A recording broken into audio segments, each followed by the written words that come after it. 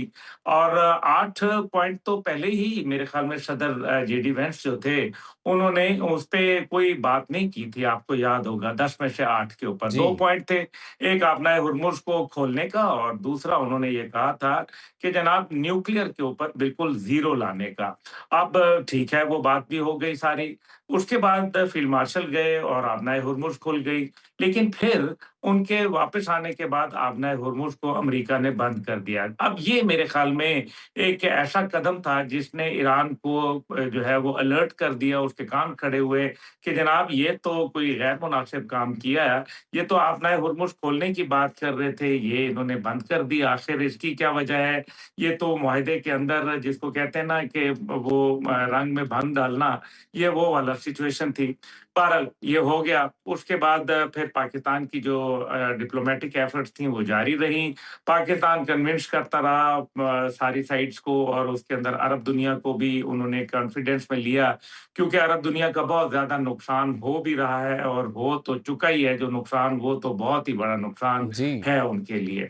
अब इस दौरान में अब्बास इराक़ची साहब पाकिस्तान तशरीफ़ लाए, क्योंकि कुछ आपको पता है ऐसे भगोड़े यूट्यूबर और दीगर ऐसे दुनिया में बैठे हुए जो भारत और इसराइल की ज़बान बोलने वाले लोग जो हैं, वो उन्होंने वावेला करना शुरू कर दिया कि टॉक्स खराब हो गई, पाकिस्तान ऐसा, पाकिस्तान वैसे। तो अब्बास इराक़ची साहब ने कहा कि नहीं यार, ऐसी बात नहीं है, हम पाकिस्तान आएँगे, पाकिस्तान आके हम बात करेंगे लोगों के साथ, उनको हौसला देंगे, उन तमाम जो मनफ़ी प्रोपेगेंडा फैलाने वाले हैं, उनकी ज़बानों को लगाम डालेंगे। और अल्हम्दुलिल्लाह वो पाकिस्तान तशरीफ़ लाए, रेड कारपेट वेलकम मिला, एयर फ़ोर्स के दस्ते ने सलामी दी, पाकिस्तान फ़ज़ाइया के जहाज़ों ने उनको एस्कॉर्ट करके इज़्ज़त के साथ पाकिस्तान के इस्लामाबाद एयरपोर्ट के ऊपर नूर ख़ान जो अड्डा है, उसके ऊपर उनको लाया गया। वहाँ नायब वज़ीर-ए-आज़म हमारे मौजूद थे, हमारे कमांडर डिफेंस फोर्सेस मौजूद थे, जी, आसिम जी। मुनीर साहब, और इसी तरीके से हमारे वज़ीर दाखिला मोहसिन नकवी मौजूद थे। वहाँ से वो फिर उनको आर्मी हाउस ले गए, आर्मी हाउस में एक बैठक हुई, उसके बाद अगले दिन वज़ीर-ए-आज़म साहब के साथ और वज़ीर ख़ारिजा साहब के साथ बैठक हुई, दीगर अहम लोगों से बैठकें हुईं। इसके अंदर जो थे हमारे डीजीआईएसआई साहब, जो कि नेशनल सिक्योरिटी एडवाइज़र भी हैं, जनरल आसिम मलिक, वो भी मौजूद थे। बिल्कुल तो अब्दुल्ला ये साहब, तमाम बातचीत हो ये गई। इस तमाम तर सूरत-ए-हाल में काफ़ी उम्मीद पैदा हो गई हुई थी कि अब तो मुज़ाकरात हों ही हों मैं और मुआहिदा अगर हो ही हो। जी, जी। आपकी इजाज़त से इसी को, क्योंकि ये तसलसल बड़ा ज़रूरी था, मैं आपको इसका अगला पहलू बताना चाहता हूँ। जी, जी, जी। देखिए, ये सारी मुलाकातें हो गईं, पाकिस्तान को उन्होंने अपने तहफ़्फ़ुज़ात से आगाह कर दिया, बता दिया कि हम तो कुशनेर से और विटकॉफ़ से इसलिए नहीं मिलना चाहते क्योंकि कुशनेर जो है, वो तो दामाद तो है ही है, लेकिन वो यहूदी भी है और वो बहुत ही उसकी गहरी दोस्ताना है नेतन्याहू के साथ, और एक किस्म का वो उन्हीं का नुमाइंदा है। इसलिए वो कुशनेर के साथ इसलिए नहीं, और दूसरी जो विटकॉफ की बात आ गई, विटकॉफ के साथ वो जिनीवा में भी बैठे थे 2025 में, और फिर आपको याद है कि ओमान मस्कत में भी बैठे थे। इस वजह से उन्होंने कहा कि जनाब विटकॉफ के साथ जो उन्होंने वादे-वईद किए थे, वो उन्होंने वफ़ा नहीं किए, क्योंकि हम तो ज़ीरो के ऊपर अपना प्रोग्राम को लाने के लिए तैयार हो गए थे। ओमान के वज़ीर ख़ारिजा ने इसको कह भी दिया था, लेकिन फिर क्या हुआ कि हमारे ऊपर बमबारी हो गई। इस वजह से इन दोनों शख्सियात के साथ वो नहीं बैठना चाहते थे। पाकिस्तान को उन्होंने लिखे हुए तहफ़्फ़ुज़ात फ़राहम कर दिए, जो पाकिस्तान ने अमेरिका को भिजवा दिए, क्योंकि हम सालिस हैं, हमारा काम ही यही है। इस दौरान में जब उनको वो भिजवा दिए, तो यही वजह थी कि सदर ट्रंप ने कहा कि जनाब 18 घंटे दूर आके क्या करना, क्योंकि जो मुज़ाकरात के ऊपर जो टॉकिंग पॉइंट्स हैं, वो तो पाकिस्तान की जानिब से ईरान के जो हैं, वो तो भिजवाए जा चुके हैं। तो ये वो बात थी जिसके अंदर अब आप कहें कि जी मुज़ाकरात फ़ेल हो गए, इसके अंदर कोई कामयाबी नहीं हुई। अब बात करते हैं कि ओमान और रशिया क्यों गए? देखें, ओमान इसलिए उन्होंने जाना था क्योंकि ओमान ही वो जगह थी जहाँ 2025 के टॉक्स कोलैप्स किए थे, और इसके बाद आपको याद है कि फिर कहा गया कि तुर्किया के अंदर रख लेंगे। तो ईरान ने यह कहा था कि नहीं, अगर हम तुर्किया के अंदर रखेंगे, हालाँकि तुर्की होस्ट करने के लिए तैयार था, लेकिन उन्होंने कहा कि वो लगेगा कि ये कोई नए मुज़ाकरात हैं, जबकि हम पुराने ही मुज़ाकरात का तसलसल ओमान से ही चाहते हैं, और वो सही। ओमान में दोबारा बैठक के लिए तैयार हुए। तो ये तो ओमान की कहानी है। फिर दूसरा जो मामला है, वो है रूस का।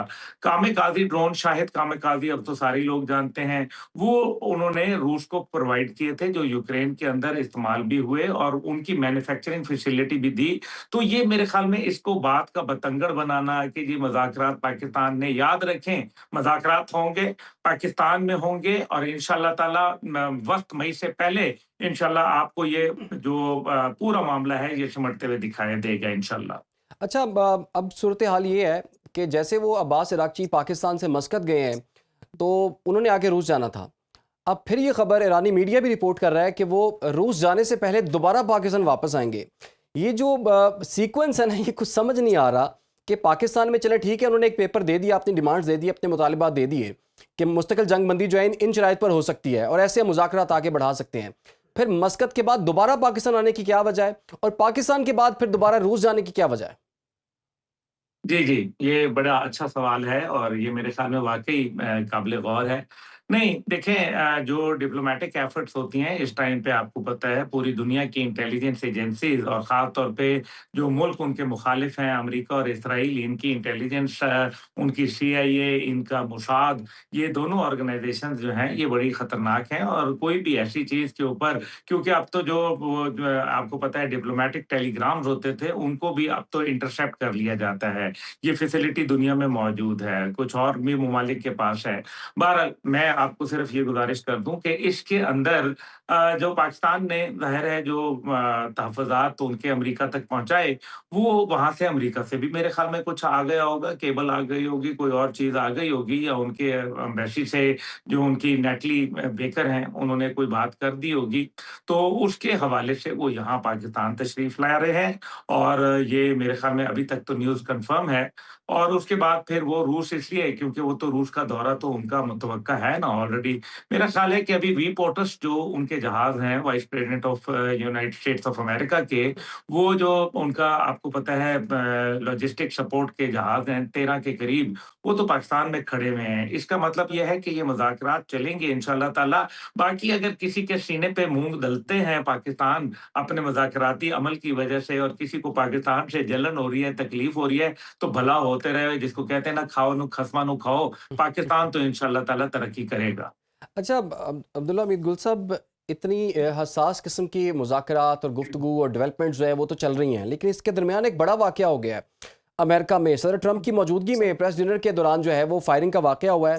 ऑल्दो अमरीकी सदर इसमें महफूज रहे हैं, हमलावर भी पकड़ा गया है, लेकिन डोनाल्ड ट्रंप ने कहा है कि जो वाइट हाउस में फायरिंग है ना, मुझे ईरान के खिलाफ जंग जीतने से नहीं रोक सकती। और अपने नाज़रीन को हम ये भी बताएंगे कि 1981 में इसी जगह पर, इसी होटल में जहाँ पर इस दफ़ा फायरिंग का वाक़या पेश आया है, पहले जो साबिका अमरीकी सदर थे रोनाल्ड रेगन, उनको भी गोली मारकर ज़ख्मी किया गया था। जी, बिल्कुल, ऐसा ही है। आप देखें कि असल बात ये है कि पहले तो ये वाक़या अफ़सोसनाक है, इस किस्म के वाक़यात नहीं होने चाहिए। इससे 2 बातें साबित होती हैं कि अमेरिका के सदर जो हैं, वो अमेरिका में महफ़ूज़ नहीं हैं। वो दुनिया को क्या महफ़ूज़ बनाएँगे, नंबर 1। नंबर 2 ये है कि जॉन एफ कैनेडी को भी गोली मार दी गई थी, लेकिन कभी वो इंक्वायरी जो उसकी है, वो सामने उस तरह से नहीं लाई गई। फिर 9/11 का वाक़या हुआ, वो भी इंक्वायरी सामने नहीं लाई गई, मो जैसे लानी चाहिए थी। और फिर साथ ही साथ सदर रोनाल्ड रेगन का बिल्कुल आपको याद है कि मेरे ख़्याल में उनकी बेटी चेल्सी क्लिंटन जो चेल्सी कह रहा हूँ, उनकी बेटी का नाम क्या था? वो भी साथ थीं।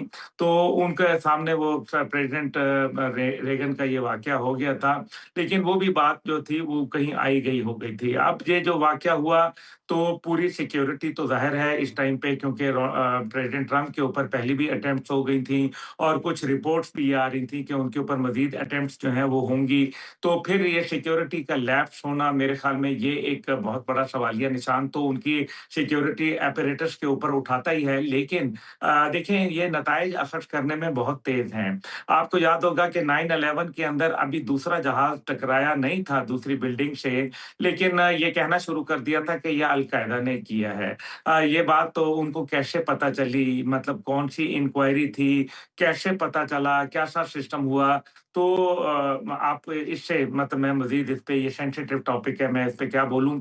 हाउएवर मैं ये समझता हूँ कि ये बंदा गिरफ्तार हुआ है, इंडिपेंडेंट इंक्वायरी होनी चाहिए है, आज़ादाना और किसी बेहतर है कि किसी अमेरिकन जुडिशरी के किसी सीनियर जज से ये इंक्वायरी करवाई जाए ताकि दूध का दूध और पानी का पानी हो जाए। हमें ये भी मालूम है कि सदर ट्रंप इस टाइम पे 55% अवाम उनके मुआवज़े की बातें कर रही है। हमें ये भी मालूम है कि 55% अवाम ये कह रही है कि महँगाई के ज़िम्मेदार ये हैं। हमें ये भी मालूम है कि सिर्फ़ जो 33% लोग हैं, वो जंग के हक़ में हैं, बाकी सारे जंग के खिलाफ़ हैं। हमें ये भी मालूम है कि इस टाइम पे अमेरिका के अंदर जो इस टाइम पे एक जो रिपब्लिकन पार्टी है प्रेज़िडेंट ट्रंप की, उसके लोग वहाँ से इस्तीफ़े दे रहे हैं और टिकट जो है, पार्टी टिकट जो मिड टर्म इलेक्शन के लिए वो वापस कर रहे हैं। हमें ये भी मालूम है कि आए दिन उनके ऊपर उनके इख्तियारात महदूद करने के लिए वो उन्होंने कहा हफ्तावार हम लेके आएँगे ये जो क्या-क्या करारदाद लेके आएँगे ताकि उनके इख्तियारात महदूद किए जाएँ और हमें ये भी जानते हैं कि सदर ट्रंप के ऊपर अमेंडमेंट 25 की बात की जा रही है और उसमें 24 कांग्रेसमैन ये कह रहे हैं कि जनाब इनका ज़हनी तवाज़ुन जो है वो मुनासिब नहीं है। इस वजह से इनके खिलाफ जो इनके इख्तियारात महदूद करके इनको इनके इख्तियारात मुंतकिल किए जाएँ नायब सदर जेडी वेंस को। तो ये वो तमाम बातें हैं जिनको अगर सामने रखा जाए तो हमें ये भी नज़र आ रहा है कि हालात अंदरूनी सतह के ऊपर डोनाल्ड ट्रंप साहब के काफ़ी कमज़ोर हैं, उनकी पार्टी के लिए मुश्किलात हैं, उनके पास इलेक्शन कैंपेन के लिए देने को कुछ नहीं है और जंग के अंदर जो एक सुबकी उठाई है वो अपनी जगह और जो अभी तक उठाई जा रही है और $1.2 बिलियन पर डे खर्च करने के बाद 40 रोज़ा जंग के बाद 2 ममालिक ने न्यूक्लियर ममालिक ने एक निहत्ते नॉन न्यूक्लियर मुल्क पर हमला किया और रिज़ल्ट उनका डिज़ायर्ड नहीं आया। हमें ये भी जानते हैं कि इस टाइम पे अटॉर्नी जनरल को भी निकाल दिया गया, हमें पता है कि आर्मी चीफ को भी निकाल दिया गया, नेवी के मिनिस्टर को भी निकाल दिया गया और इससे पहले जो है नेशनल सिक्योरिटी एडवाइजर टेररिज्म के ऊपर उनको भी उन्होंने भी इस्तीफा दे दिया। ये वो तमाम बातें हैं जिनको अगर सामने रखा जाए, तो फिर डोनाल्ड ट्रंप साहब जो ये कह रहे हैं कि ईरान की क़यादत में इंतशार है, मेरे ख़्याल में वो अपने गिरेबान में पहले झाँक लें, उनको इंतशार वाज़ेह नज़र आ जाएगा, अगर वो देखना चाहें तो। तो अभी तो जैसे कि आपने खुद बता दिया, ट्रंप पे बड़ी मुश्किलात हैं और बड़े दबाव में वो नज़र आ रहे हैं, और जैसे कि आपको पता है कि 60 दिन के अंदर वो इस जंग की उन्होंने कांग्रेस से मंजूरी भी लेनी है, उसमें भी अब 2-3 दिन बाकी रह गए हुए हैं। तो अब डोनाल्ड ट्रंप करेंगे क्या? देखिए, उन्होंने तो स्टीव विटकॉफ, जैरेड कुश्नर को कह दिया कि आपने पाकिस्तान नहीं जाना, एक सिर्फ पेपर लेने के लिए आप लोग क्या करने जा रहे हैं। दूसरा, आपने खुद ही बता दिया कि 18 घंटे इतना तवील सफ़र करके, आपने खुद भी बात ये की थी कि अमरीकी जो है इतने बेवकूफ़ नहीं हैं कि 12,000 किलोमीटर का सफ़र जो है वो बार-बार वो यहाँ पर तय करें। तो अब क्या बराह रास्त मुज़ाकरात होंगे, बिलवास्ता मुज़ाकरात होंगे, होगा क्या? और अगर, चूँकि डोनाल्ड ट्रंप है उस तरफ, आपको ये भी पता है कि उन्होंने जो जो दूसरी सीज़ फायर है, उसका कोई टाइम नहीं दिया हुआ, उसकी कोई डेडलाइन नहीं है। ऐसा भी तो हो सकता है कि वो किसी दिन वो उठें, और जैसे कि एक्सपेक्ट भी किया जा रहा है, तो वो किस दिन उठेंगे, वो कहेंगे अच्छा जी वो जो गुज़श्ता रात गुज़री थी ना, उसमें वो सीज़ फायर की डेडलाइन ख़त्म हो गई थी, अब मैं हमले करने जा रहा हूँ। तो आपको क्या लगता है क्या होने जा रहा है आगे? इमरान सनाउल्लाह साहब, आप भी बादशाह आदमी हैं। आप समझते हैं कि अच्छा अमेरिका जो अपनी बात कहेगा उसके ऊपर कायम रहेगा। वो कौन-सी बात है जो अमेरिका ने अभी तक दुनिया की बातों पे वो कायम रहे हैं। हुँ।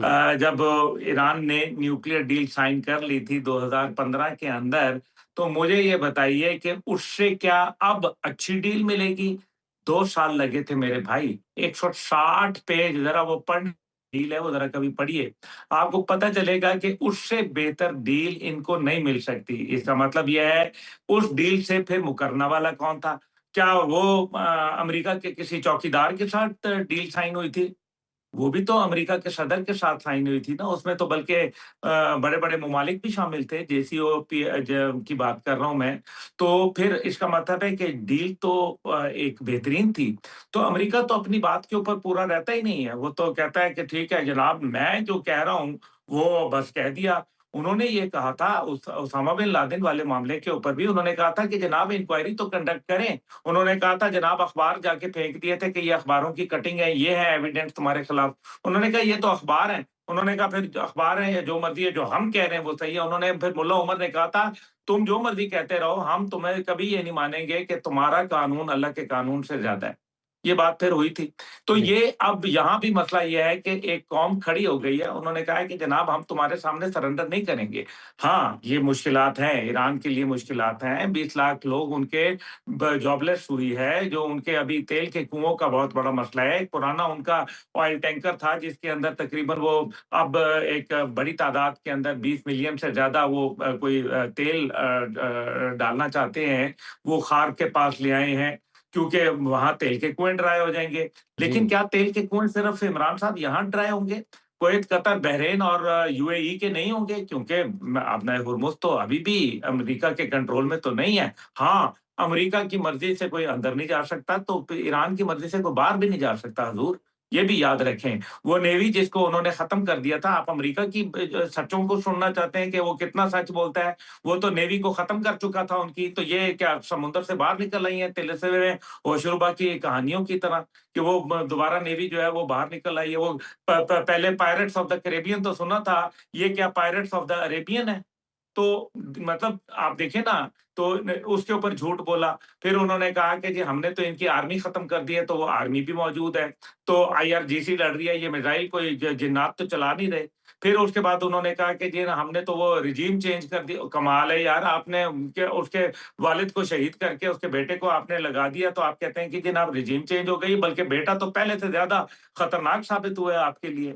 तो ये इनकी बातें जो है ना, ये सिर्फ़ सुनने के लिए होती हैं। इनको एक कान से सुनें और दूसरे से बाहर निकाल दें। ये डील करेंगे, इनके पास मजबूरी है। ये चाइना जाएँगे, चाइना जाने से पहले पहले ही वो दौरा मौखर हुआ हुआ है। अब अगर वो मई के अंदर जाएँगे तो क्या लेके जाएँगे उनके पास? कि हुँ। जनाब हम जंग में अभी तक हमारा कोई फैसला नहीं हुआ। हम जो है वो पूरी दुनिया का सलामती को खतरे में डाला हुआ है।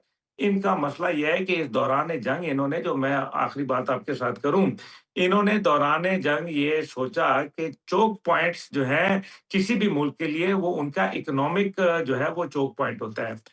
अब आप देखें, गौर करें, इन्होंने यहाँ वो आबनाए हुरमुज़ जो खुल चुकी थी हमारे आसिम मुनीर साहब की वजह से, उसको इन्होंने बंद किया, क्योंकि कहीं ऐसा ना हो कि चाइना को इससे फ़ायदा हो जाए।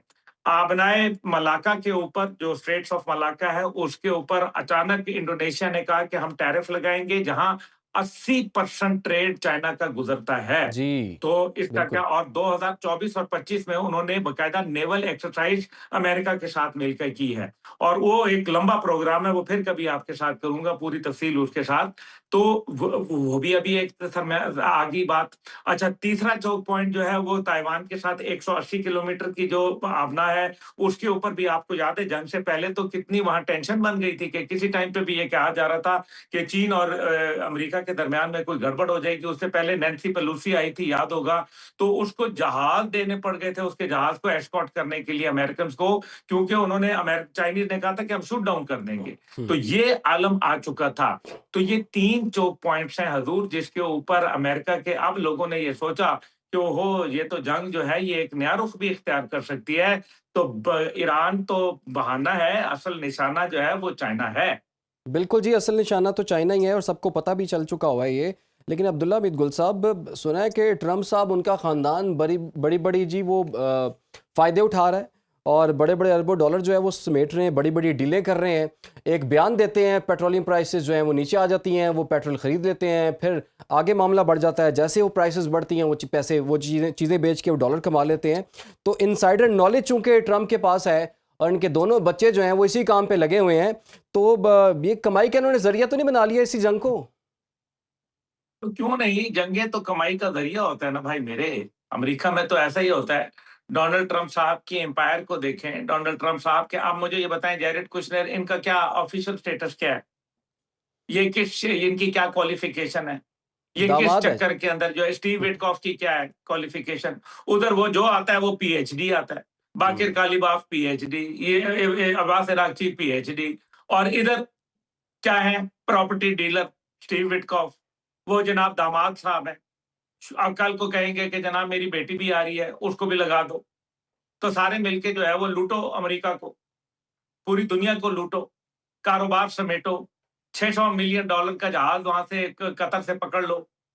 तो ये तो दुनिया के 34% नेचुरल रिसोर्सेज खा रहे हैं, दुनिया की 4% अवाम। जस्ट इमेजिन, 4% जो है वो दुनिया के 34% ज़खायर खा रहे हैं। कर लो बात जमहूरियत की, ये जमहूरियत है, इसके दावेदार हैं। ये वो दुनिया को दिखाना चाहते हैं। पाइपों में लोग रह रहे हैं बेचारे अमेरिका के अंदर। गुर्बत है, महँगाई, बेरोज़गारी हो रही है अमेरिका के अंदर। और आप जो है वो चंद लोग जो हैं वो एलीट ऐसे ज़िंदगी गुज़ार रहे हैं कि वाह भाई वाह! आखिर ये मामला कब खत्म होगा? कारोबारी शख्सियत तो फिर कारोबार देखती हैं, जंग भी उनके लिए कारोबार है, उनके लिए हर चीज़ कारोबार है। इलॉन मस्क को क्या वजह थी, आपको याद ही होगा, वो भी जी। एक मसला था ना दरमियान में। सब कारोबारी शख्सियत, सब जो अभी जो नेवल जो मिनिस्टर जिसको निकाला है जॉन फैलन को, तो वो क्यों? ये वही आदमी था ना, इसको मिनिस्टर क्यों बनाया था?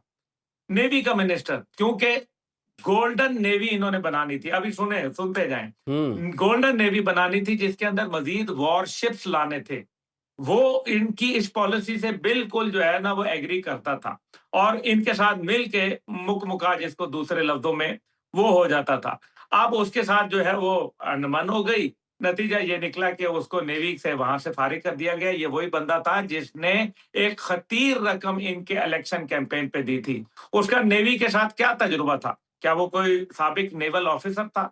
कोई फ़ौजी अफ़सर था? उसको नेवी का मिनिस्टर लगा दिया, जबकि हमारे यहाँ आर्मी मजबूत है, क्योंकि पाकिस्तान का जो लैंड है उसका।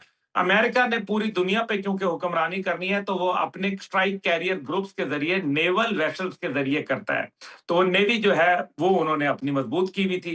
तो नेवी का एक आदमी जिसको नेवी के मुतल्लिक कुछ पता नहीं है, उसको मिनिस्टर बनाया, तो क्यों लगाया था? भाईजान, ये चीज़ बड़ी ज़रूरी है। बिल्कुल सही आपने कहा। और आपने जैसे कि बात की कि पूरा ख़ानदान ही कारोबार करता है और अभी भी कर रहा है, और अभी भी बल्कि ज़्यादा पैसे जो हैं वो अपने समेट रहा है। तो कुछ लोगों का ख्याल है डोनाल्ड ट्रंप ये जो पीस डील की बात कर रहे हैं ना, इस पीस डील को वो बिजनेस डील के तौर पर करना चाह रहे हैं। तो ये उनको अंदाज़ा नहीं है कि पीस डील एक डिफरेंट तरीके से होती है और बिजनेस डील जो है वो डिफरेंट तरीके से होती है। यही बात है ना जी, इसी वजह से तो अब्बास इराक़ची और ईरानी वफ़द जो है वो कहता है कि जी हमने कारोबारी लोगों के साथ बात नहीं करनी, हम जेडी वेंस से बात करेंगे जो कि जंग के भी मुखालिफ हैं, एक अपनी सोच रखते हैं, एक पेडेस्टल के ऊपर बंधे हैं। ये तो लोग क्या हैं, इनके तो ये तो पल में तोला पल में माशा, हुँ। इनका तो कोई है ही नहीं आगे पीछे। इनका कौन से पॉलिटिकल स्टेक्स हैं? जेडी वेंस के पॉलिटिकल स्टेक्स हैं, क्योंकि वो एक मजबूत उम्मीदवार है मुस्तकबिल के सदारती उम्मीदवार की हैसियत से। इस वजह से वो कहते हैं ईरान के कि जेडी वेंस के साथ हम डील करें। अब समझें गौर को। ये देखें कि जेडी वेंस से डील होती है तो मुस्तकबिल में अगर वो सदर बन जाते हैं तो एक कंटिन्यूटी होगी पॉलिसी की ईरान के साथ। ये नहीं है कि फिर एक सदर आएगा वो कहेगा जिस तरह से इन्होंने कहा ओबामा को गालियां दी और कहा कि जनाब वो तो गलत डील थी, वो जो 2015 वाली थी, अब हम एक नई डील करेंगे। वो ये कहते हैं कि जब जेडी वेंस के साथ करेंगे तो अगली दफा में जब वो आएंगे तो फिर हम जो है वो कम से कम एक कंटिन्यूटी होगी। ये तो नहीं होगा कि जनाब वो जेडी वेंस कहेंगे जी पुरानी डील जो थी वो गई जहन्नम में और अब नई डील करेंगे। कम से कम वो अपनी बात का लाज रखेंगे। ये है टोटल कहानी। जी। अच्छा, आपने वैसे कहा ना सदारती उम्मीदवार के लिए जेडी वेंस जो है वो इस वक्त अपने आप को पोटेंशियल कैंडिडेट समझते हैं। मार्को रूबियो के हवाले से भी यही इतलात हैं कि वो उनकी भी ख्वाहिश है कि वो सदारती उम्मीदवार बने, और मुज़ाकरात की नाकामी के डर से ईरान वाले मामले से वो भी गायब हैं। तो एक नहीं दो दो उम्मीदवार हैं वहाँ पर। नहीं, नहीं, वो उस बेचारे को तो वो पहले वज़ीर ख़ारिजा तो बन जाए मार्को रूबियो। वो सारा वज़ारत-ए-ख़ारिजा का काम तो खुद ट्रम्प साहब जो है वो माशाल्लाह कर रहे हैं। धड़ाधड़ ट्वीट पे ट्वीट, ट्वीट पे ट्वीट तमाम वज़ारत-ए-ख़ारिजा के वो पॉलिसी बयान दे रहे हैं। हर किस्म की बात वो कर रहे हैं। मेरे ख़्याल में वो तो आजकल मेरे ख़्याल में शायद नींद कर रहे होंगे या खेल-कूद में मसरूफ़ होंगे क्योंकि उन बेचारे के पास तो कोई उनको काम करने जोगा ही नहीं छोड़ा। हम तो मतलब यही समझते थे कि अमेरिकन प्रेज़िडेंट जो है वो अपना प्रेज़िडेंट ही इतना मसरूफ़ होता है। लेकिन मेरा ख़्याल है उनकी ख़्वाहिश जो थी वो असल में वज़ारत-ए-ख़ारिजा सँभालना था, ना कि अमेरिका के सदर बनना। बिल्कुल। अच्छा, अब्दुल्ला भाई, एक सोशल मीडिया पर कुछ प्रोपेगेंडा भी काफ़ी दिनों से चल रहा था। अब्बास इराक़ची के पाकिस्तान आने से पहले पहले वो ये कह रहे थे कि शायद ईरान जो है वो पाकिस्तान से नाराज़ है, और उस नाराज़गी की ये वजह है कि ठीक है पाकिस्तान के कहने पर हमने आबनाए हुर्मुज़ जो है वो खोल दी, लेकिन अमेरिका पर एतबार नहीं किया जा सकता। तो वो पाकिस्तान को इस तरह से देख रहे हैं कि पाकिस्तान के कहने पे अगर कोई चीज़ हम करते हैं तो ज़मानत फिर पाकिस्तान देगा, और नाराज़गी की शायद यही वजह है। तो आपको लगता है कि कहीं किसी बैक एंड कहीं कोई नाराज़गी मौजूद थी? कोई नाराज़ी नहीं है। ऐसी मैंने आपको पहले ही शुरू में कह दिया था कि ये सब एक मनगढ़ंत बातें, ये वही वाली बातें हैं कि जनाब वो बस मैं क्या वो पुराने वो सियासी बात हो जाएगी कि वो जीएचक्यू चलो, सारे लोग इंतज़ार कर रहे हैं, बस वहाँ पहुँचना है और वो वहाँ चाय पिलाएँगे, बिस्किट खिलाएँगे, वहाँ टी ब्रेक करवाएँगे और कहेंगे जनाब ये आर्मी चीफ़ का दफ़्तर खुला हुआ है, आओ जनाब अंदर बैठ जाओ। ये नहीं होता हज़ूर, ये गलत बातें हैं। ईरान के साथ पाकिस्तान की कोई नाराज़ी नहीं है, ना ईरान जो है वो पाकिस्तान की नाराज़ी अफ़ोर्ड कर सकता है। वो पाकिस्तान से दिली तौर पर मोहब्बत करते हैं। चंद जो सोशल मीडिया के अकाउंट्स हैं, जो कि फ़ेक अकाउंट्स हैं, जैसे पाकिस्तान में, इसी तरह वहाँ भी हैं। और अब आप मुझे खुद बताएँ ईरान के अंदर तो नेट ही बंद है, मुश्किलात हैं। ईरान ने तो अभी ये कहा है कि मैं तुम्हारी केबल काट दूँगा। अभी वो केबल काट लो तो दुनिया का 2/3 इंटरनेट सत्यानाश हो जाएगा। आपकी क्लाउड सर्विसेज़, आपकी ई-बैंकिंग, आपकी ई-कॉमर्स, आपका तमाम का तमाम सिस्टम जो है, वो धड़ाम से गिर जाएगा और ये याद रखना कि ये केबल जो है, ये ऐसी जगह के ऊपर जा रही हैं, जहाँ इवन उनके बहरी बेड़े नहीं आ सकते थे। ये शैलो वाटर है। यहाँ अमेरिकन बहरी बेड़ा यानी कि इतना गहरा है ही नहीं कि जहाँ से आप कहें कि जी ज़मीन की कोई तह के अंदर है। पाकिस्तान में एक वो मछली आती थी, कोई पागल मछली, वो आके काट जाती जी, थी, तो जी, वो जी। आपका इंटरनेट बंद हो जाता था। हाँ जी। ओ भाई, वहाँ अगर कर दिया तो पूरा जो यूरोप को इंटरनेट जाता है, वो यहाँ से जाता है। जो इंडिया का पूरा कारोबार है, 90% वो यहाँ से हो रहा है और पूरा गल्फ जो है वो कोलैप्स करके रह जाएगा, पूरी अरब दुनिया बैठ जाएगी और ये इंटरनेट जो है वो ईरान की दस्तरस में, और ये इतने बाल से भी बारीक इसमें तारें होती हैं, ये अगर एक ही मिसाइल वहाँ फेंकना है ना, तो वो उधेड़ के रख देगा। इसी वजह से वहाँ मिडजेट सबमरीन्स हैं, वहाँ छोटी गन बोट्स हैं, आपने नोट नहीं किया? बड़ी-बड़ी शिप नहीं है, हुँ। क्योंकि वो है ही पानी बहुत जो है वो शैलो वाटर है। तो उन्होंने ये कहा है कि हम तुम्हारा इंटरनेट, अगर तुम इस किस्म के काम करोगे तो हम इंटरनेट काट देंगे। ये फँस गए हैं, ये इनके लिए अभी आसान नहीं है, ये बहुत मुश्किल है इनके लिए। सर जंग कब ख़त्म हो रही है? चूँकि ब पाकिस्तान में फिर पेट्रोलियम मसनूआत की कीमतों में इज़ाफ़ा हो गया 1-2 रोज़ पहले और कहा जा रहा है कि अगर आईएमएफ से कोई रियायत ना मिली तो 55 या 50 रुपए मज़ीद उसमें इज़ाफ़ा हो सकता है। तो पाकिस्तान की तो सबसे बड़ी ख़्वाहिश भी यही है। डोनाल्ड ट्रंप जो है सिर्फ़ एक चीज़ में कंसिस्टेंट जो है वो पूरी दुनिया को नज़र आ रहे हैं और वो कर रहे हैं, फ़ील्ड मार्शल साहब की तारीफ़ करते हैं, वज़ीर-ए-आज़म साहब की तारीफ़ करते हैं। लेकिन मुज़ाकरात कहाँ गए, मुआहिदा कहाँ गया, वो कोई बात नज़र नहीं आ रही। अब तो मुलाकात के हवाले से कोई डेट भी नहीं देते। वो डेट देते हैं उसमें उनके बंदे भी नहीं पहुँचते और या उसके 1 दिन बाद वो कहते हैं कि कोई बंदा नहीं आ रहा। तो अब फिर क्या समझें हम फिर आखिर में? देखिए, अभी अब्बास अरागची साहब आएँगे, वो ज़ाहिर है जो मैसेज अमेरिका की जानिब से आया है, वो उनको कन्वे किया जाएगा। उसके बाद वो ज़ाहिर है अपना मैसेज करेंगे। उसके बाद पाकिस्तान का तो किरदार बढ़ता हुआ नज़र आ रहा है ना, ये जो भी आपका पिछला सवाल था, उसके मुताबिक आप मुझे बताएँ, ये किरदार बढ़ रहा है या घट रहा है? मतलब एक बंदा अभी कल जाता है पाकिस्तान से, आज फिर वापस आता है पाकिस्तान, क्यों भाई? हुँ। तो पाकिस्तान का किरदार बढ़ रहा है बाबा। पाकिस्तान का किरदार तो ज़्यादा बढ़ रहा है। इसका मतलब है कि दोनों फ़रीक जो हैं वो आपस में बात करने के लिए भी तैयार नहीं है। क्योंकि ईरान कहता है कि तुम तो झूठ बोलते हो। तुम रोज़ाना एक नई शिक ले आते हो। हम कैसे तुम्हारी नई-नई शिकों को पूरे करते रहेंगे भाई? तुम्हारी डिमांडें तो रोज़ाना ही वो कहते हैं कि जनाब वो do more, do more, do more. उन्होंने कहा है नो मोर, बात खत्म। यही जो 10 पॉइंट हैं इनमें रहो। इसके बाद अगर तुम कोई और बात करोगे तो सॉरी, फिर जाओ जो करना है कर लो। फिर हमसे जो होगा वो हम कर लेंगे। ये बाब-अल मंदब भी बंद हो जाएगा, अभी आप देखना। हुँ। और ये बाब-अल मंदब बंद हो गया ना तो सत्यानाश हो जाएगा। और यूरोप ने भी इनका सहारा नहीं दिया। यूरोप के जो 30 ममालिक के जो रिप्रेजेंटेटिव थे, जो कि उनके डिफेंस एक्सपर्ट्स थे, वो वहाँ बैठे थे 22 अप्रैल को 2 दिन के लिए बर्तानिया और फ्रांस की सरबराही में ये इजलास हुआ था। उनकी सरबराही में तो नहीं, मैं उनकी वो जो मेहमान नवाज़ी में।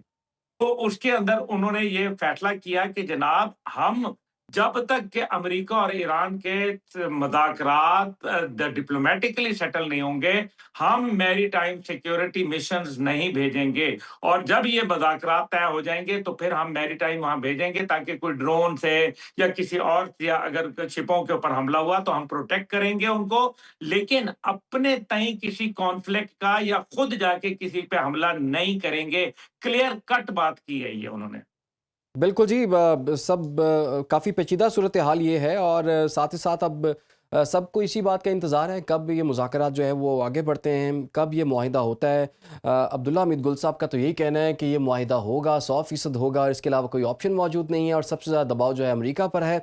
और देखना होगा कि ईरान ने तो बड़े शानदार तरीके से नेगोशिएट किए इन चीज़ों को और बड़ा टफ नेगोशिएटर साबित हुआ है। उधर अमेरिका को इस चीज़ की काफ़ी जल्दी नज़र आ रही है, ईरानी बड़े पुरसुकून नज़र आ रहे हैं, अमेरिकन बड़े बेकरार नज़र आ रहे हैं। तो देखते हैं जी आने वाले दिनों में क्या कुछ होता है। बहुत बहुत शुक्रिया वस्त आपका। मई से पहले होगा जी, इंशाल्लाह, वस्त मई से पहले होगा। अभी चीन ठीक, के दौरे से पहले इंशाल्लाह मामलात कुछ ना कुछ सेटल हो जाएँगे। ठीक। डायरेक्ट मुआहिदा नहीं तो अबूरी मुआहिदा ज़रूर हो जाएगा इंशाल्लाह, फ़िक्र ना करें आप। चलें जी, ठीक है जी, आपने खबर दे दी हमें कि बहुत जल्द ये मुआहिदा हो जाएगा और चाइना के दौरे से पहले-पहले ये मुआहिदा हो जाएगा। बहुत-बहुत शुक्रिया आपका अब्दुल्ला हमीद गुल साहब, आपने हमें वक़्त दिया। इसके साथ ही पॉडकास्ट का वक़्त भी ख़त्म हो जाता है। इजाज़त दीजिए, अल्लाह हाफ़िज़।